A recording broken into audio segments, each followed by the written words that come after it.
안녕하세요. 공병호 TV의 공병호입니다. 저는 최근에 이제 머리를 만지러 간 그런 장소에서 이제 미용을 하시는 분이 나이가 좀 드신 분인데 그분의 굉장히 흥미로운 이야기를 들었기 때문에 여러분에 좀 소개를 해드리겠습니다.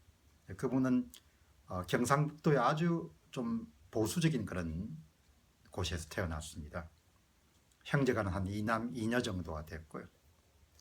근데 저에게 그렇게 서비스를 제공하신 분은 여자분이시지만 그렇게 공부에 별로 취미가 없었다고 합니다. 고등학교를 졸업하고 한 몇 달 정도 약간 빈둥빈둥 노니까 이제 어머니가 딸을 불렀다고 해요.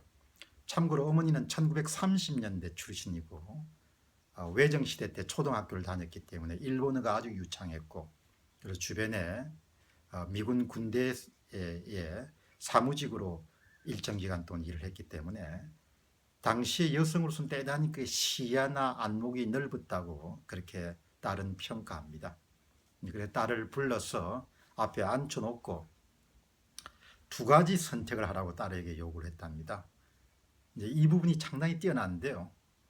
앞으로는 여자도 손기술을 갖지 않으면은 부부 생활이나 가정 경제를 꾸려가기가 힘들다, 그런 이야기를 1980년대 초반에 한 거죠.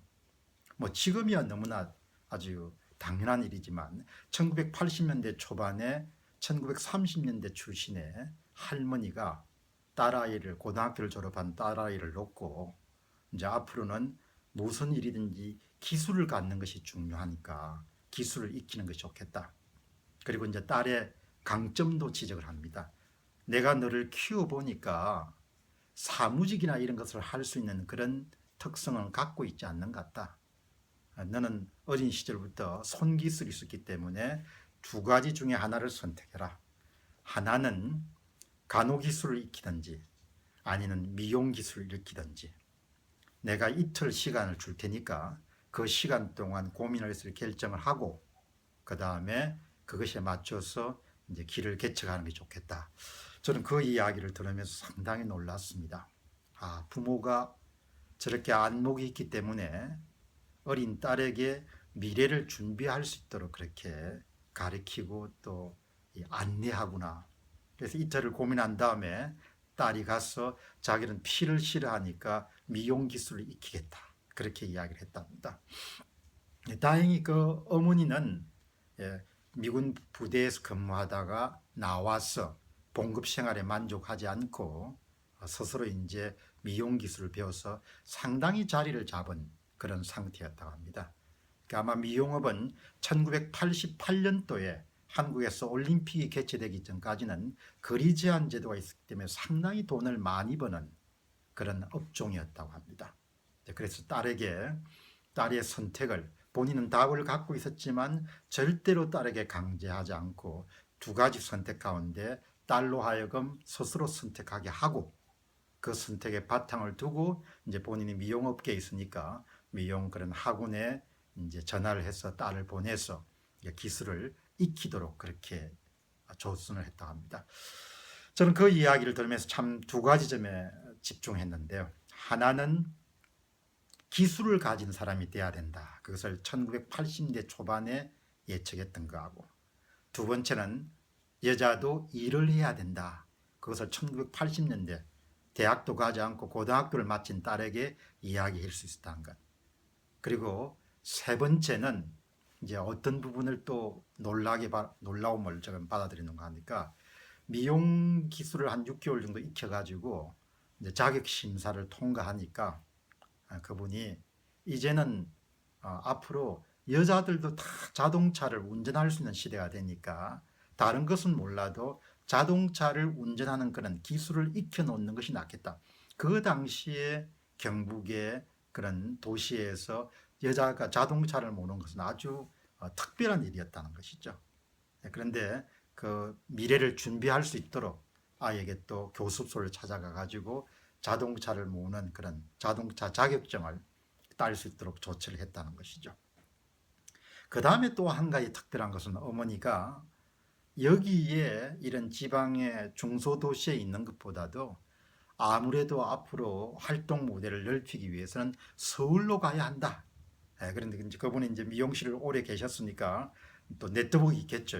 그래서 서울의 명동에 연예인들이 많이 이렇게 출입하는 그런 곳에 딸이 견습 사원으로 일할 수 있도록 그렇게 조치를 취했다고 합니다. 그래서 일찍부터 그분은 아주 선진화된 그런 미용술을 배워서 한때는 돈도 굉장히 많이 벌었고 또 좋은 신랑을 만나서 지금은 안정적인 생활을 하면서 이제 파타임으로 하는데 그 할머니가 80대의 거의 초반까지 그 지역에서 미용실을 운영하면서 이남이녀 자녀들에게는 일체 폐를 끼치지 않고 애들이 오면 그래도 작은 돈이라도 용돈을 줄 수 있는, 그러니까 아주 저 머리를 만져주시는 분 말씀은 어머니는 지금 생각해 보니까 대단히 앞을 생각할 수 있고 주체적인 생각을 할 수 있었고 자조정신이 굉장히 강했던 그런 사람 같다. 그런 이야기로 부모를 이렇게 치매가 오기 전까지 미용술을 통해서 평생 동안 이렇게 자기 스스로를 도울 수 있고 자식들을 도울 수 있는 그런 일을 해왔다고 봅니다. 여러분 이 이야기를 들으면서 어떤 생각이 떠오르십니까? 저는 제가 이렇게 그 이야기를 쭉 듣는 시간 동안 그분은 정말 이렇게 실용적인 지혜를 갖추신 분이구나. 그러니까 살아가는 데 필요한 그런 실용적인 지혜를 갖춘 분이구나. 그런 생각을 했습니다. 오늘날 이제 아이들을 키우다 보면 진로에 대한 지도나 이런 부분이 필요한데 그런 진로 지도를 앞둔 그런 부모님들은 지금 말씀드린 1980대 초반에 딸로 하여금 실용적인 기술을 배우라고 권하고 자동차 기술을 배우라고 권하고 그리고 활동 무대를 서울로 삼으라고 그렇게 권했던 할머니의 지혜로부터 배울 것이 저는 꽤 많다고 봅니다.